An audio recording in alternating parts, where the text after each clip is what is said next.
ನಮಸ್ಕಾರ.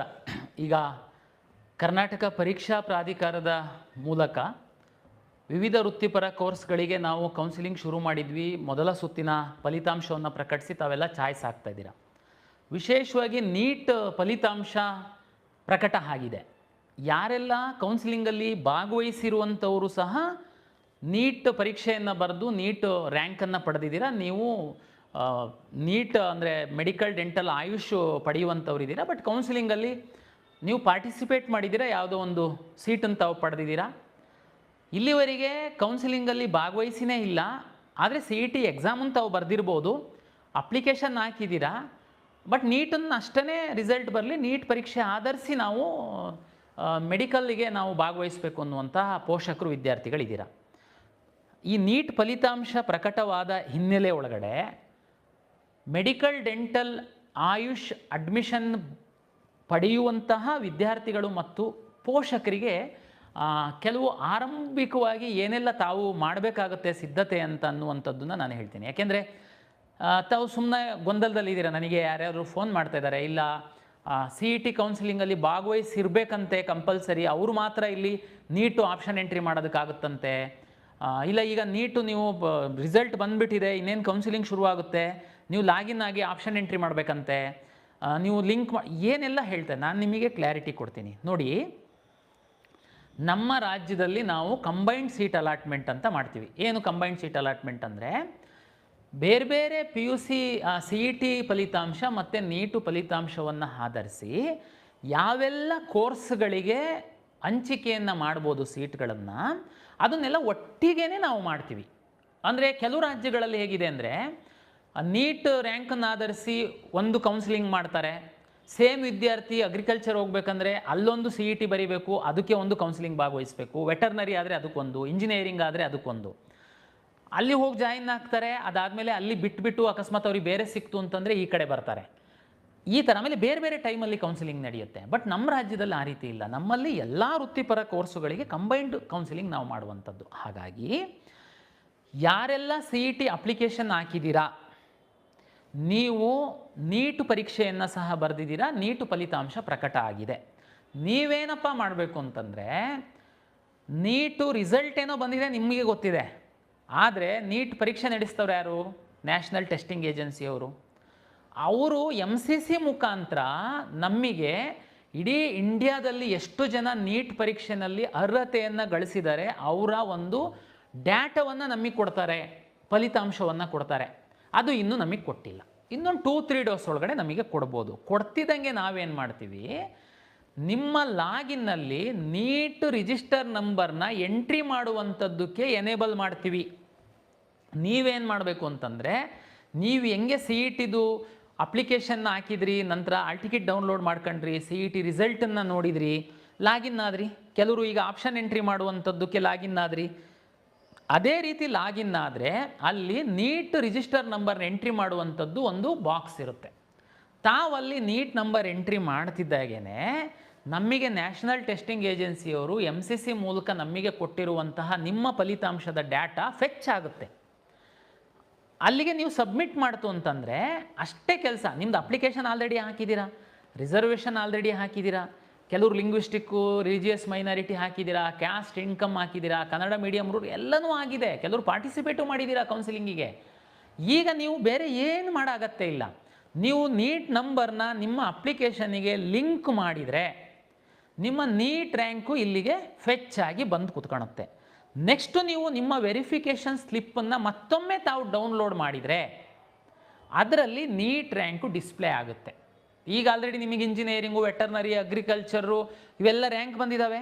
NEET rank ಒಂದು ಅಲ್ಲಿ ಬಂದು ಕೂತ್ಕೊಳ್ಳುತ್ತೆ. ಅಲ್ಲಿಗೆ ಒಂದು ಸ್ಟೇಜಿನ ಕೆಲಸ CET ಅಪ್ಲಿಕೇಶನ್ ಹಾಕಿರೋರ್ದು ಮುಗೀತು. ನೆಕ್ಸ್ಟ್ ಏನು ಮಾಡಬೇಕು ಅಂತಂದರೆ, MCC ಅವರು ಟೈಮ್ ಟೇಬಲ್ನ ಅನೌನ್ಸ್ ಮಾಡ್ತಾರೆ. ಫಸ್ಟ್ ರೌಂಡು ಕೌನ್ಸಿಲಿಂಗ್ ಸ್ಟೇಟ್ ಅವರು ಯಾವಾಗ ಮಾಡಬೇಕು, ನ್ಯಾಷನಲ್ MCC ಅವರು ಯಾವಾಗ ಮಾಡ್ತಾರೆ ಅಂತ. ಆ ಟೈಮ್ ಟೇಬಲ್ ಪ್ರಕಾರನೇ ನಾನು ಕೌನ್ಸಿಲಿಂಗ್ ಮಾಡಬೇಕು, ಆ ಟೈಮ್ ಟೇಬಲ್ ಪ್ರಕಾರನೇ ನಾನು ರಿಸಲ್ಟನ್ನು ಪಬ್ಲಿಷ್ ಮಾಡಬೇಕು. ಅಲ್ಲಿ ಏನು ಗೊಂದಲ ಆಗಲ್ಲ. ಸದ್ಯಕ್ಕೆ ನೀವು ಟೆನ್ಷನ್ ಮಾಡ್ಕೊಂಡು ಅಲ್ಲಿ ಇಲ್ಲಿ ಓಡಾಡೋದು, ಅವ್ರು ಗೈಡ್ ಮಾಡ್ತಾರೆ, ಇವ್ರು ಗೈಡ್ ಮಾಡ್ತಾರೆ, ಪೇಯ್ಡ್ ಕೌನ್ಸಿಲಿಂಗ್ ಏನು ತಲೆ ಬಿಸಿ ಮಾಡಬೇಡಿ. ನೀವು ಸದ್ಯಕ್ಕೆ CET ಅಪ್ಲಿಕೇಶನ್ ಹಾಕಿದ್ದೀರಾ, ಕೆಲವರು ಕೌನ್ಸಿಲಿಂಗಲ್ಲಿ ಭಾಗವಹಿಸಿದ್ದೀರಾ, ಕೆಲವರು ಭಾಗವಹಿಸದೇ ಇರಬಹುದು. ನೀವು ಇನ್ನೊಂದು 3-4-5 ಡೇಸ್ ಒಳಗಡೆ ನೀಟ್ ರಿಸಲ್ಟು ಡಾಟಾ KEAಗೆ ಬರುತ್ತೆ. ನಾವು ನಿಮ್ಮ ಲಾಗಿನ್ನಲ್ಲಿ ನೀಟ್ ನಂಬರ್ನ ಎಂಟ್ರಿ ಮಾಡೋದಕ್ಕೆ ಹೇಳ್ತೀವಿ. ಅಲ್ಲಿವರೆಗೆ ಸುಮ್ಮನೆ ಸರ್ ನಮಗೆ ಹೆಂಗೆ ಗೊತ್ತಾಗುತ್ತೆ ಸರ್ ನಾವು ನಿಮ್ಮ ವೆಬ್ಸೈಟ್, ಚಿಂತೆ ಮಾಡಬೇಡಿ. ನೀವು KEA ಅಪ್ಲಿಕೇಶನ್ ಹಾಕುವಾಗ ಏನು ರಿಜಿಸ್ಟರ್ ನಂಬರ್ ಮಾಡಿದ್ದೀರಾ ಅಲ್ಲಿಗೆ ನಾವು ನಿಮಗೊಂದು ವಾಟ್ಸಪ್ SMS ಕಳಿಸ್ತೀವಿ. ನೀವು ಸುಮ್ಮನೆ ಟೆನ್ಷನ್ ಮಾಡ್ಕೊಂಡು ಏನು ಓಡಾಡೋದು ಬೇಡ, SMS ಕಳಿಸ್ತೀವಿ. ಆವಾಗ ನೀವು ನಂಬರ್ನ ಲಿಂಕ್ ಮಾಡಿ ಸಾಕು. ಬೇರೆ ಈಗೇನು ಮಾಡಬೇಕು ಹಂಗಿದ್ರೆ, ಬರೀ ಈಗ ನಿಮ್ಮದು ಉದಾಹರಣೆಗೆ 1,00,000 ರ್ಯಾಂಕ್ ಬಂದಿದೆ, 50,000 ರ್ಯಾಂಕ್ ಬಂದಿದೆ. ಸರ್ ನನಗೆ ಗೌರ್ಮೆಂಟ್ ಸೀಟ್ ಸಿಗುತ್ತಾ ಸರ್, ಪ್ರೈವೇಟು ಕಾಲೇಜಲ್ಲಿ ಸೀಟ್ ಸಿಗುತ್ತಾ ಸರ್, ನಾನು ಮ್ಯಾನೇಜ್ಮೆಂಟ್ ಸೀಟಿಗೆ ಹೋಗಬೇಕು ಸರ್, PCTಗೆ ಹೋಗ್ಬೇಕಾ, ಇದು ಎಲ್ಲ ಗೊಂದಲ ಇದೆ. ಇದಕ್ಕೆ ನೀವೇನು ಮಾಡಿ, ಕರ್ನಾಟಕ ರಾಜ್ಯದಲ್ಲಿ ಸರ್ಕಾರಿ ಮೆಡಿಕಲ್ ಕಾಲೇಜುಗಳು ಎಷ್ಟಿದ್ದಾವೆ ಅದರಲ್ಲಿರುವಂತಹ ಸೀಟುಗಳ 85% ಸೀಟುಗಳು KEA ಮೂಲಕ ಅಲಾಟ್ ಆಗುತ್ತೆ. ಕರ್ನಾಟಕ ರಾಜ್ಯದಲ್ಲಿರುವಂತಹ ಖಾಸಗಿ ಮೆಡಿಕಲ್ ಕಾಲೇಜುಗಳ 100% ಸೀಟುಗಳು KEA ಮುಖಾಂತರನೇ ಅಲಾಟ್ ಆಗುತ್ತೆ. ಆದರೆ ಅಲ್ಲಿ ಆ ಸೀಟ್ಗಳಲ್ಲಿ ಶೇರಿಂಗ್ ಬೇರೆ ಬೇರೆ ಇರುತ್ತೆ. ಉದಾಹರಣೆಗೆ ಒಂದು ಖಾಸಗಿ ಮೆಡಿಕಲ್ ಕಾಲೇಜ್ ಇದೆ ಅಂದರೆ ಅದರಲ್ಲಿ 100 ಸೀಟುಗಳಿದೆ ಅಂತಂದರೆ 40 ಸೀಟುಗಳು KEA ಮೂಲಕ ಸರ್ಕಾರಿ ಫೀಸಿಗೆ ಹಂಚಿಕೆ ಮಾಡಲಾಗುತ್ತೆ. ಉಳಿದ 40 ಸೀಟುಗಳು ಹೈಯರ್ ಫೀಸ್, ಪ್ರೈವೇಟ್ ಸೀಟ್ ಅಂತ ನಾವು ಕರಿತೀವಿ, ಅದು ಫೀಸು ಜಾಸ್ತಿ ಇರುತ್ತೆ. 12.5 ಲಕ್ಷದಷ್ಟು ಲಾಸ್ಟ್ ಇತ್ತು. ಈ ವರ್ಷ ಗೌರ್ಮೆಂಟ್ ಜಿಒ ಬರುತ್ತೆ, ಏನು ಚೇಂಜ್ ಆಗಿಲ್ಲ, ಅಷ್ಟೇ ಫೀಸ್ ಇರುತ್ತೆ. ಇನ್ನು 20% ಸೀಟ್ಗಳಿದೆ ಅಂದರೆ 40 ಗೌರ್ಮೆಂಟ್ ಆಯಿತು, 40 ಸೀಟ್ ಆಯಿತು, ಇನ್ನು 20% ಸೀಟ್ ಇದೆ. ಅದರಲ್ಲಿ 5% ಮ್ಯಾನೇಜ್ಮೆಂಟ್ ಸೀಟು, ಇನ್ನು 15% NRI ಸೀಟು. ಈ 20% ಸೀಟಿಗೆ ಮಾತ್ರ ಕಾಲೇಜವರು ಫೀಸನ್ನು ನಮಗೆ ಕಮ್ಯುನಿಕೇಟ್ ಮಾಡ್ತಾರೆ, ನಾವು ಅದನ್ನು ಡಿಸ್ಪ್ಲೇ ಮಾಡ್ತೀವಿ.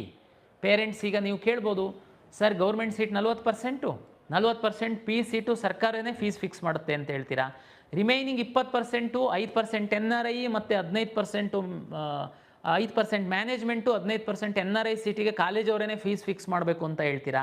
ಹಾಗಾಗಿ ನಮ್ಮ ಪಕ್ಕದಲ್ಲೇ ಕಾಲೇಜ್ ಇದೆ ಸರ್, ನಮಗೆ ಭಾಳ ಆತ್ಮೀಯರಿದ್ದಾರೆ, ನಾವು ಹೋಗಿ ಅಡ್ಮಿಷನ್ ಹಾಕ್ತೀವಿ, ನಾವು ಹೋಗಿ ಬುಕ್ ಮಾಡ್ತೀವಿ. ನೋ, ನಾನು ಆವಾಗಲೇ ಹೇಳಿದೆ, ಅವರು ಫೀಸ್ ಫಿಕ್ಸ್ ಮಾಡ್ಬೋದು 20%ಗೆ. 100% ಖಾಸಗಿ ಕಾಲೇಜುಗಳ ಸೀಟು KEA ಮೂಲಕ ನೀಟ್ ರ್ಯಾಂಕ್ ಆಧರಿಸಿ ಅಲಾಟ್ ಆಗುತ್ತೆ. ದಯಮಾಡಿ ಅರ್ಥ ಮಾಡ್ಕೊಳ್ಳಿ. ಯಾರೋ ಮಧ್ಯವರ್ತಿಗಳು ನಿಮಗೆ ಮ್ಯಾನೇಜ್ಮೆಂಟ್ ಸೀಟ್ ಕೊಡಿಸ್ತೀವಿ, ನಮಗೆ ಪರಿಚಯ ಇದ್ದಾರೆ, ನಂಬಬೇಡಿ. ಮ್ಯಾನೇಜ್ಮೆಂಟ್ ಸೀಟು ಯಾರೂ ಕೊಡೋದಕ್ಕಾಗಲ್ಲ, ಕಾಲೇಜವರು ಡೈರೆಕ್ಟ್ ಅಡ್ಮಿಷನ್ ಮಾಡೋದಕ್ಕಾಗಲ್ಲ, ಅದು KEA ಮೂಲಕನೇ ಅಡ್ಮಿಷನ್ ಆಗಬೇಕು. ದಯಮಾಡಿ ಅರ್ಥ ಮಾಡ್ಕೊಳ್ಳಿ. ಪ್ರೈವೇಟ್ ಗೌರ್ಮೆಂಟ್ ಕಾಲೇಜಲ್ಲಿ 85% ಹೇಳಿದೆ, 15% ಗೌರ್ಮೆಂಟ್ ಸೀಟ್ಗಳು MCC ಮೂಲಕ ಅಲಾಟ್ ಆಗುತ್ತೆ. ರಾಜ್ಯದಲ್ಲಿ ಒಂದಷ್ಟು ಡೀಮ್ಡ್ ಮೆಡಿಕಲ್ ಕಾಲೇಜ್ಗಳಿದ್ದಾವೆ, ಆ ಡೀಮ್ಡ್ ಮೆಡಿಕಲ್ ಕಾಲೇಜ್ಗಳದ್ದು ಸೀಟ್ಗಳು ಸಹ MCC ಮೂಲಕ ಅಲಾಟ್ ಆಗುತ್ತೆ. ಆದರೆ ಕೆಲವು ಡೀಮ್ಡ್ ಕಾಲೇಜ್ಗಳವರು ಸರ್ಕಾರಕ್ಕೆ ಒಂದು ಸಣ್ಣ ನಂಬರಿನ ಸೀಟನ್ನು ಬಿಟ್ಟುಕೊಡ್ತಾರೆ. ಆ ಸೀಟ್ಗಳು ಮಾತ್ರ ನಮ್ಮ ನಿಯಮಾನುಸಾರ ರೋಸ್ಟರ್ ಪ್ರಕಾರ ನಮ್ಮಿಂದ ಅಲಾಟ್ ಆಗುತ್ತೆ. ಅದು ಸಣ್ಣ ನಂಬರ್ ಇರುತ್ತೆ. ಹೆಚ್ಚು ಸೀಟ್ಗಳು ಡೀಮ್ಡ್ ಕಾಲೇಜ್ಗಳದ್ದು ಸೀಟೆಲ್ಲ ಅಲಾಟ್ ಆಗುವಂಥದ್ದು ಡೆಲ್ಲಿಯ MCC ಮೂಲಕ. ದಯಮಾಡಿ ಮೆಡಿಕಲ್ ಆಸ್ಪಿರೆಂಟ್ ಏನಿದ್ದೀರಾ, ನೀವು ಗೊಂದಲಕ್ಕೊಳಕಾಗಕ್ಕೆ ಹೋಗಬೇಡಿ. ಇನ್ನು ಕೆಲವರು ಸರ್ ನಾವು ಮೆಡಿಕಲ್ಗೆ ಮಾತ್ರ ಆಸ್ಪಿರೆಂಟ್ ಇದ್ವಿ, ಹಾಗಾಗಿ ನಾವು KCET ಅಪ್ಲಿಕೇಶನ್ನೇ ಹಾಕಿರಲಿಲ್ಲ, ಈಗ ನಾವು ಮೆಡಿಕಲ್ಲು ನೀಟ್ ಎಕ್ಸಾಮ್ ಬರೆದಿದ್ವಿ, ರಿಸಲ್ಟ್ ಬಂದಿದೆ, ನಾವೇನು ಮಾಡಬೇಕು? ನೀವು ಅಪ್ಲಿಕೇಶನ್ ಹಾಕಿ. ಅಪ್ಲಿಕೇಶನ್ ಹಾಕಕ್ಕೆ ಕೇಳಿದ್ದೀವಿ, ದಯಮಾಡಿ ತಾವು ನೀವು ಫ್ರೆಶ್ಶಾಗಿ ಅಪ್ಲಿಕೇಶನ್ ಹಾಕಬೇಕು. ಯಾಕೆಂದರೆ ಏನಾಗುತ್ತೆ, ಇಲ್ಲಿ ಬೇರೆ ರಾಜ್ಯದಲ್ಲಿ ಸಹ ಕನ್ನಡಿಗರು ಹೋಗಿರ್ತಾರೆ, ಅವರು ಅಷ್ಟೊಂದು ಆ ಟೈಮಲ್ಲಿ ಗಮನ ಹರಿಸಿರ್ಲಿಕ್ಕಿಲ್ಲ, ಅವ್ರುಗಳೆಲ್ಲ ಈಗ ಅರ್ಜಿ ಹಾಕಬಹುದು. ಸರ್ ಕರ್ನಾಟಕದ ನೀಟ್ ರ್ಯಾಂಕ್ ಯಾವಾಗ ಬಿಡ್ತೀರಾ? ಕರ್ನಾಟಕದಲ್ಲಿ ನೀಟ್ ರ್ಯಾಂಕ್ ಅಂತ ಒಂದು ಇರಲ್ಲ, ಪೋಷಕರು ಅರ್ಥ ಮಾಡ್ಕೊಳ್ಳಿ. ನೀಟ್ ರ್ಯಾಂಕ್ ಏನಿದೆ ಆಲ್ ಇಂಡಿಯಾ ರ್ಯಾಂಕು. ನಾವು ಅಲಾಟ್ ಮಾಡುವಾಗ ಸಹ ನಿಮಗೆ ಮೆನ್ಷನ್ ಮಾಡುವಂಥದ್ದು ನೀಟ್ ರ್ಯಾಂಕ್ ಅಂತಂದರೆ ಅದು ಆಲ್ ಇಂಡಿಯಾ ರ್ಯಾಂಕೇನೆ, ಕರ್ನಾಟಕ ರ್ಯಾಂಕ್ ಇರಲ್ಲ. ನಾವು ನಮ್ಮ ವಿದ್ಯಾರ್ಥಿಗಳಿಗೆ ಅನುಕೂಲ ಆಗಲಿ ಅಂತ ನ್ಯಾಷನಲ್ ಟೆಸ್ಟಿಂಗ್ ಏಜೆನ್ಸಿಯವರಿಂದ ನಮಗೆ ಇಡೀ ಭಾರತ ದೇಶದಲ್ಲಿ ನೀಟ್ ಬರೆದು ಎಲಿಜಿಬಲ್ ಆಗಿರುವಂಥವ್ರದ್ದೆಲ್ಲ ಡಾಟಾ ನಮಗೆ ಬಂದಾದ ಮೇಲೆ ಯಾರೆಲ್ಲ ಕರ್ನಾಟಕದ ಅಡ್ರೆಸ್ಸನ್ನು ಕೊಟ್ಟಿದ್ದಾರೆ ಅರ್ಜಿ ಹಾಕುವಂಥ ಸಂದರ್ಭದಲ್ಲಿ. ಆ ವಿದ್ಯಾರ್ಥಿಗಳ ಡೇಟಾನ ತೆಗೆದು ಡಿಸೆಂಡಿಂಗ್ ಆರ್ಡ್ರಲ್ಲಿ ಅಂದರೆ top to bottom serial number wise ಹಾಕ್ತೀವಿ. That is not NEET rank. ಅದು ನಮ್ಮ ಕನ್ನಡಿಗರು ಯಾವ ಸ್ಥಾನದಲ್ಲಿದ್ದಾರೆ ಅಂತನ್ನುವಂಥ ತೋರಿಸೋದಕ್ಕೆ ಹಾಕ್ತೀವಿ. ಅಲ್ಲೂ ಒಂದು ಅರ್ಥ ಮಾಡ್ಕೊಳ್ಳಿ, ಅದು 90% ಅಷ್ಟೇ ಕರೆಕ್ಟು. ಲಾಸ್ಟ್ ಟೈಮ್ ನಾವು ಈ ಥರ ಒಂದು ಅಲಾಟ್ ಮಾಡಿದ್ವಿ. ಮಾಡಿದ ಮೇಲೆ ನಾವು ಸೀಟ್ ಅಲಾಟ್ ಮಾಡುವಾಗ ಕನ್ನಡಿಗರು ಸೀಟು ಅಂದರೆ ನಾರ್ಮಲಿ ತಮಗೆಲ್ಲ ಗೊತ್ತಿದೆ 40% ಸೀಟು ಮತ್ತು ಗೌರ್ಮೆಂಟ್ ಮೆಡಿಕಲ್ ಕಾಲೇಜಿನ 85% ಸೀಟು ನಾವು ಅಲಾಟ್ ಮಾಡುವಂಥದ್ದು ಕನ್ನಡಿಗರಿಗೆ ಮಾತ್ರ, ಎಲ್ಲ ನಿಯಮಾನುಸಾರ. ನಾನು ಡಿಸೆಂಡಿಂಗ್ ಆರ್ಡ್ರಲ್ಲಿ ಕರ್ನಾಟಕದ ರೆಸಿಡೆನ್ಷಿಯಲ್ ಅಡ್ರೆಸ್ ಕೊಟ್ಟಿರೋದು ಒಂದು ಪಟ್ಟಿ ಹಾಕಿದ್ದೆ. ಅದಾದಮೇಲೆ ರಿಸಲ್ಟ್ ಅನೌನ್ಸ್ ಮಾಡಿದಾಗ ಕೆಲವು ವಿದ್ಯಾರ್ಥಿಗಳು ಈ ಪಟ್ಟಿನಲ್ಲಿ ಇಲ್ದಿರೋರು ಅಲ್ಲಿದ್ದರು. ಇದು ಹೆಂಗೆ ಸಾಧ್ಯ ನೋಡಿ, ಇವರು ಕನ್ನಡಿಗರೇ ಅಲ್ಲ, ಅವರಿಗೆ ಗೌರ್ಮೆಂಟ್ ಸೀಟನ್ನು ಕೊಟ್ಟಿದ್ದಾರೆ ಅಂತ. ಹಂಗಿರಲ್ಲ ನೋಡಿ. ಕನ್ನಡಿಗ ಒಬ್ಬ ಡೆಲ್ಲಿನಲ್ಲಿದ್ದಾನೆ, ಕನ್ನಡಿಗ ಒಬ್ಬ ಜಮ್ಮು ಕಾಶ್ಮೀರದಲ್ಲಿ ಆರ್ಮ್ ಫೋರ್ಸಲ್ಲಿದ್ದಾನೆ, ಅವ್ರು ಕರ್ನಾಟಕದ ಅಡ್ರೆಸ್ ಕೊಟ್ಟಿರ್ತಾರೆ ನೀಟ್ ಅಪ್ಲಿಕೇಶನ್ನಲ್ಲಿ, ಇಲ್ಲ ಅಲ್ವಾ? ಅವನು ಈಗ ನೀಟ್ ಅಪ್ಲಿಕೇಶನ್ ಹಾಕುವಾಗ ರಿಜಿಸ್ಟರ್ ಮಾಡಿರ್ತಾನೆ, ಅವನದು ಡಾಕ್ಯುಮೆಂಟ್ ವೆರಿಫಿಕೇಷನ್ ಮಾಡ್ತೀವಿ, ಅವ್ರ ತಂದೆ ತಾಯಿ ಕನ್ನಡಿಗರ ಅಂತೇಳಿ. ಹಂಗಾಗಿ ಅದಕ್ಕೆ ನಾನು ಹೇಳಿದ್ದು, ನಮ್ಮ ಡಿಸೆಂಡಿಂಗ್ ಆರ್ಡ್ರಲ್ಲಿ ಏನು ಹಾಕ್ತೀನಿ, ನೀಟ್ ಅರ್ಜಿಯಲ್ಲಿ ಕರ್ನಾಟಕದ ವಿಳಾಸ ಕೊಟ್ಟಂಥವ್ರದನ್ನು ನಾನು ಡಿಸೆಂಡಿಂಗ್ ಆರ್ಡ್ರಲ್ಲಿ ಹಾಕ್ತೀನಿ. ಅದಲ್ಲದೇನೂ ಸ್ವಲ್ಪ ಜನ ಕನ್ನಡಿಗರು ಅದರಿಂದ ಮಿಸ್ ಆಗಿರ್ತಾರೆ, ಅದು ಹಾರ್ಡ್ಲಿ ಒಂದು 5 to 10%. ಇದು ತಮ್ಮ ಮಾಹಿತಿಗೋಸ್ಕರ ಅಷ್ಟೇ. ಬಟ್ ಅದನ್ನು ನಾವು ಮಾಡ್ತೀವಿ, ನಿಮಗೆ ಇನ್ನೊಂಚೂರು ಐಡಿಯಾ ಬರುತ್ತೆ. ಆದರೆ ನೀವು ಕಳೆದ ವರ್ಷದ್ದು ಕಟ್ ಆಫನ್ನೇನು ಚೆಕ್ ಮಾಡ್ತೀರಲ್ವಾ, ಕಾಲೇಜ್ ವೈಸು ಚೆಕ್ ಮಾಡ್ಕೊಂಡು ನಿಮ್ಮ ಮಗು ಈ ವರ್ಷ ಯಾವ ಕಾಲೇಜಲ್ಲಿ ಹತ್ತತ್ರ ಬರ್ಬೋದು ಅಂತ ನಿಮಗೊಂದು ಐಡಿಯಾ ಬರುತ್ತೆ ಅಂತಂದರೆ, ತಾವು ಕರ್ನಾಟಕದ್ದು ರ್ಯಾಂಕು ಏನು ತಲೆಬಿಸಿ ಮಾಡೋಕ್ಕೆ ಹೋಗಬೇಡಿ. ನೀವು ನೀಟು ಆಲ್ ಇಂಡಿಯಾ ರ್ಯಾಂಕನ್ನೇ ನೋಡಿ ಚೆಕ್ ಮಾಡ್ಕೊಳ್ಳಿ. ಯಾಕೆಂದರೆ ನಮ್ಮ ಒಂದು ಅಲಾಟ್ಮೆಂಟ್ ಲಿಸ್ಟಲ್ಲೆಲ್ಲ ನಾವೇನು ತೋರಿಸಿದ್ದೀವಿ ಅದು ಆಲ್ ಇಂಡಿಯಾ ರ್ಯಾಂಕೇ ಇದೆ. ಉದಾಹರಣೆಗೆ ನೀವು ನಿಮಗೆ ಈಸಿ ಆಗೋದಕ್ಕೆ ಸುಮ್ಮನೆ ಗೂಗಲ್ ಹುಡ್ಕೋದು ಅಲ್ಲಿ ಇಲ್ಲಿ ಎಲ್ಲೂ ಹುಡ್ಕಕ್ಕೆ ಹೋಗಬೇಡಿ. ಕರ್ನಾಟಕ ಪರೀಕ್ಷಾ ಪ್ರಾಧಿಕಾರದ ವೆಬ್ಸೈಟ್ ಓಪನ್ ಮಾಡಿ, ಆ ಕೆಳಗಡೆ ಕಾರ್ನರಲ್ಲಿ KEA ಚಾರ್ಟ್ ಬಾಟ್ ಅಂತ ಒಂದಿದೆ ಐಕಾನು, ಅದ್ರ ಮೇಲೆ ಕ್ಲಿಕ್ ಮಾಡಿ ಕಳೆದ ವರ್ಷದ್ದು ಕಟ್ ಆಫ್ ರ್ಯಾಂಕ್ ಬೇಕಂತೇಳಿ ಕ್ಲಿಕ್ ಮಾಡಿ. ಅಲ್ಲಿ ನಿಮಗೆ ಕಳೆದ ವರ್ಷದ್ದು ಕಾಲೇಜ್ ವೈಸ್ ರ್ಯಾಂಕ್ ಸಿಗುತ್ತೆ, ಗ್ರೂಪ್ ವೈಸ್ ಅಂದರೆ caste wise 3A 3B 2A ಸಿಗುತ್ತೆ, ಮ್ಯಾನೇಜ್ಮೆಂಟ್ ಸೀಟ್ದು ಕಟ್ ಆಫು ಏನಿತ್ತು, first round second round mop-up round, ಯಾವ್ಯಾವ ರೌಂಡಲ್ಲಿ ಯಾವ್ಯಾವ ಕಾಲೇಜಲ್ಲಿ ಯಾವ್ಯಾವ ರ್ಯಾಂಕಿನ ವಿದ್ಯಾರ್ಥಿಗಳಿಗೆ ಸೀಟು ಸಿಕ್ಕಿದೆ ಅನ್ನುವಂಥದ್ದು ನಿಮಗೆ ಒಂದೇ ಇದರಲ್ಲಿ ಸಿಕ್ಬಿಡುತ್ತೆ. ನೀವು ಯಾರಿಗೆ ಕೇಳೋದು ಬೇಕಾಗಿಲ್ಲ. ನಮ್ಮ ವೆಬ್ಸೈಟಲ್ಲಿ ಅದು ಸೌಲಭ್ಯ ನಾವು ಮಾಡಿಕೊಟ್ಟಿದ್ದೀವಿ. ದಯಮಾಡಿ ಆ ಸೌಲಭ್ಯನ ಬಳಸ್ಕೊಳ್ಳಿ.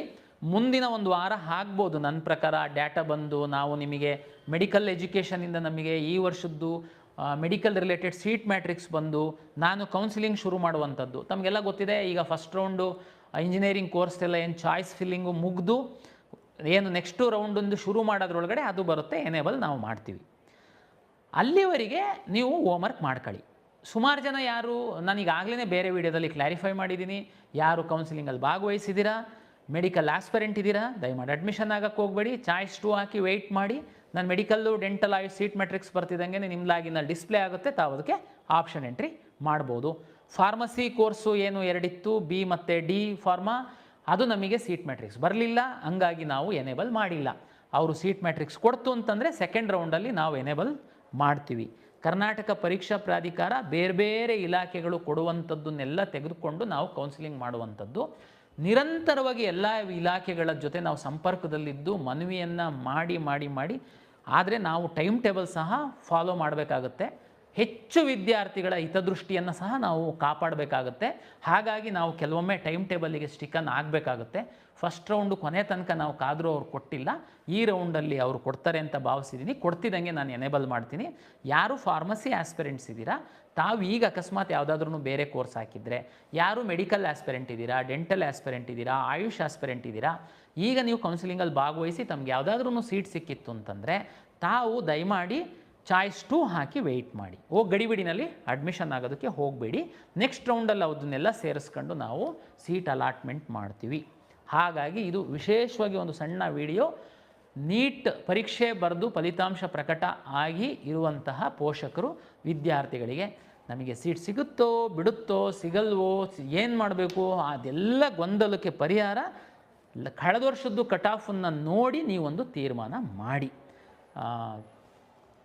ಸರ್ ಅದು ಮ್ಯಾನೇಜ್ಮೆಂಟಿಗೆ ಹೋಗ್ಬೇಕಾ, PCTಗೆ ಹೋಗ್ಬೇಕಾ, ಅಕಸ್ಮಾತ್ ಪ್ರೈವೇಟ್ ಸೀಟ್ ಸಿಕ್ತು ಅಂತಂದರೆ ನಾನು ನೆಕ್ಸ್ಟ್ ರೌಂಡಲ್ಲಿ ಏನು ಮಾಡಬೇಕು, ಅದು ಎಲ್ಲ ನಾನು ಹೇಳ್ತೀನಿ ಮುಂದಿನ ವಿಡಿಯೋದಲ್ಲಿ. ಒಮ್ಮಿಗೆ ಎಲ್ಲ ತಲೆಬಿಸಿ ಮಾಡಬೇಡಿ. ಸದ್ಯಕ್ಕೆ ಎಲ್ಲ ಕಳೆದ ಹಿಂದಿನ ವರ್ಷಗಳು ಕಟ್ ಆಫ್ ನೋಡ್ಕೊಳ್ಳಿ. ನಾನು ಲಿಂಕನ್ನು ಓಪನ್ ಮಾಡಿದಾಗ ನಿಮ್ಮ ನೀಟ್ ರ್ಯಾಂಕನ್ನು ಇನ್ಸರ್ಟ್ ಮಾಡಿ ನಿಮ್ಮದು ವೆರಿಫಿಕೇಷನ್ ಸ್ಲಿಪ್ಪನ್ನು ಡೌನ್ಲೋಡ್ ಮಾಡ್ಕೊಳ್ಳಿ. ಅದರಲ್ಲಿ ನಿಮ್ಮ ನೀಟ್ ರ್ಯಾಂಕು ಡಿಸ್ಪ್ಲೇ ಆಗುತ್ತೆ. ಇಷ್ಟೇ ಈಗ ಮಾಡಬೇಕಾಗಿರೋದು ನೀಟ್ ಆಸ್ಪರೆಂಟ್ಸು.